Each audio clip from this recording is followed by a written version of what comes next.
All right, so you're kind of curious about Bitcoin, right? And this whole election thing coming up has got you wondering. Well, let's deep dive into something super interesting.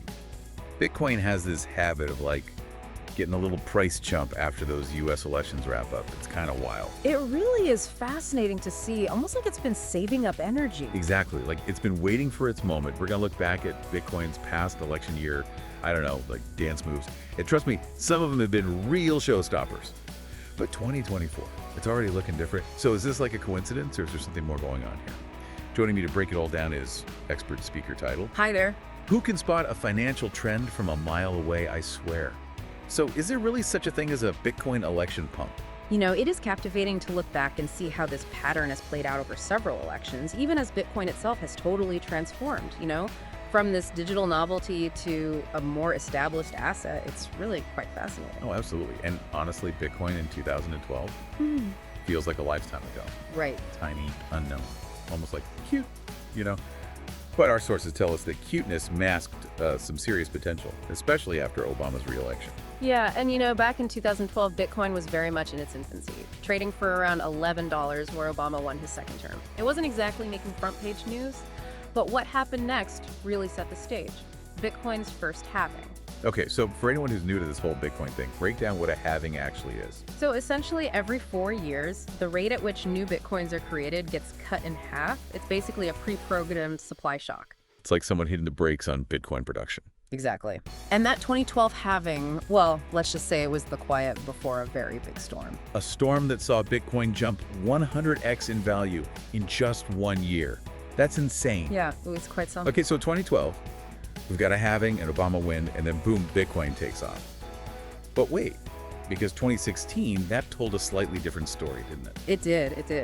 2016, Trump's victory happened to coincide with Bitcoin's second halving, right? But the price didn't immediately go through the roof like it did in 2012. Instead, we saw more of a slow and steady climb. But by the end of the following year, Bitcoin had still surged, over 20x to nearly $20,000? Yeah. It's like it was playing the long game that time.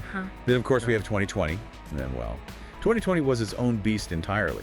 2020 was something else. I mean, you had the Biden win, a global pandemic turning the financial world upside down, and Bitcoin's third halving all happening at once. It's like someone just threw a grenade into the system. It was a whirlwind, and by 2021, Bitcoin prices had completely smashed through previous records, reaching over $64,000. I mean, remember those stimulus checks? Oh, yeah. People were putting them into Bitcoin. Yeah, absolutely. And you're right, it wasn't just about the election, was it? Yeah. 2020 was like someone hit the fast forward button on everything. Totally. It really did feel that way. Yeah, I mean, the pandemic, it created this huge wave of economic uncertainty.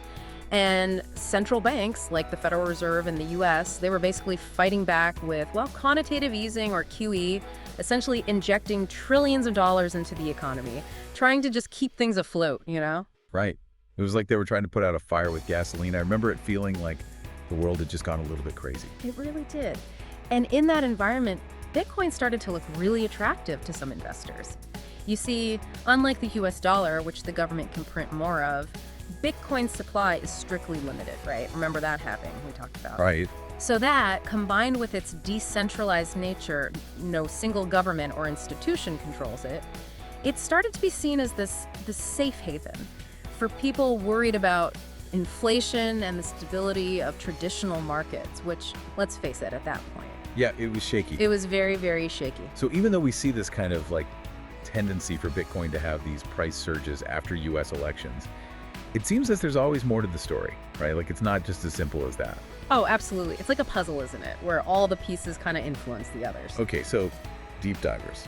We've established that Bitcoin has some pretty interesting moves. But this year, 2024, Bitcoin decided to change the choreography. It's like it heard the music but started dancing before the beat even dropped. So we're back, and things are already getting kind of weird in Bitcoin land this year. It's like Bitcoin read the script for 2024 and decided, nope, doing it my way. Instead of waiting for that usual post-election bump, Bitcoin decided to hit a new all-time high before the halving even happened. What? It definitely threw a wrench in things, that's for sure. Yeah. But, Bitcoin kind of thrives on being a bit unpredictable, right? I think that's part of its allure. True. Keeps things interesting, right? Okay, so we're in uncharted territory here. Does this mean the post-election pump is a bust this year? Or is Bitcoin just building suspense for some truly epic, like, encore performance? Right, the million-dollar question. To even start to figure that out, we really have to look at another key player in all of this, the US dollar. Ah, yes. The dollar, always lurking in the background, Yeah. right? It's like, what are you up to back then? But, our sources point to this kind of historic, I don't know, like tug of war between the dollar and Bitcoin. So what's the deal with that? Well, they often move in opposite directions. So when the dollar weakens, Bitcoin tends to strengthen. Almost like a seesaw. Okay, that makes sense, but like, why? Yeah. Why do they do that? What's the connection there? It really comes down to investor behavior, you see. When the dollar starts to lose value, people are naturally going to look for other places to put their money, especially if they're worried about inflation kind of eating away at their savings. And that's where Bitcoin comes in. Limited supply, can't just be printed by governments. It starts to look pretty appealing. So if the dollar tends to weaken after an election, could that be a big part of why we've seen these post-election Bitcoin rallies in the past? Like the weaker dollar gives Bitcoin that extra push. Yeah, you got it. But of course, it's never that simple, right? We've got halving events, we've got overall market sentiment, like, are investors feeling bullish or are they running for the hills? And then, well, there's the whole unpredictable nature of, Oh yeah, elections themselves. because nothing says hold onto your hats like election season, am I right? Exactly. It's a wild ride. It really is. So you're saying this dollar-Bitcoin connection is something to watch closely, especially as we head into, well, all of this in 2024. Absolutely. And what's really interesting is the dollar. It's actually been weakening since around April. So even though Bitcoin has already hit those new highs this year, a further dip in the dollar after the election, that could be the fuel it needs for another surge. Okay, deep divers, are you picking up what we're putting down here? We've got this historical pattern of Bitcoin getting that little post-election boost, maybe fueled by a weakening dollar, but this year, Bitcoin decided to be a rebel, surged ahead of schedule. Right. It's like Bitcoin is saying, I'm not just some sideshow to the election. I'm the main event. I love that. So, like, how do we make sense of all of this? What does it actually mean for someone who's interested in Bitcoin but, doesn't have a crystal ball? Do we buy more, sell everything, just hold on tight and hope for the best?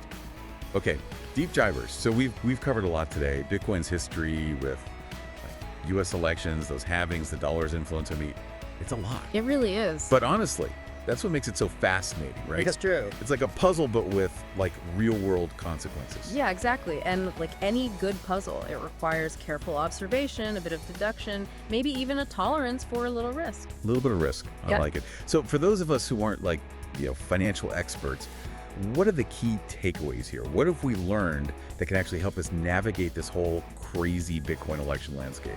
Well, I think first and foremost, you got to remember that while we see this interesting history between Bitcoin and US elections, it's not a guarantee of future returns, right? Right. Past performance, like they say, not indicative of future results, especially in 2024, where Bitcoin seems to be, doing its own thing. Right. Like, I'm not just going to react to the election, I'm going to influence it. Okay, so no guarantees. But what about some of those other factors we talked about, like the dollar, right? Yeah. Should we be like glued to the charts watching the dollar? Absolutely. Keep an eye on the US dollar. If it weakens after the election, as it has in some previous cycles, that could be a really positive sign for Bitcoin. Okay. Remember, when people lose faith in the dollar, they look for alternative assets, and Bitcoin is right there, It's like waiting in the wings, ready to like ready to go. take the stage. Okay, so we're watching the dollar. What else should we be paying attention to?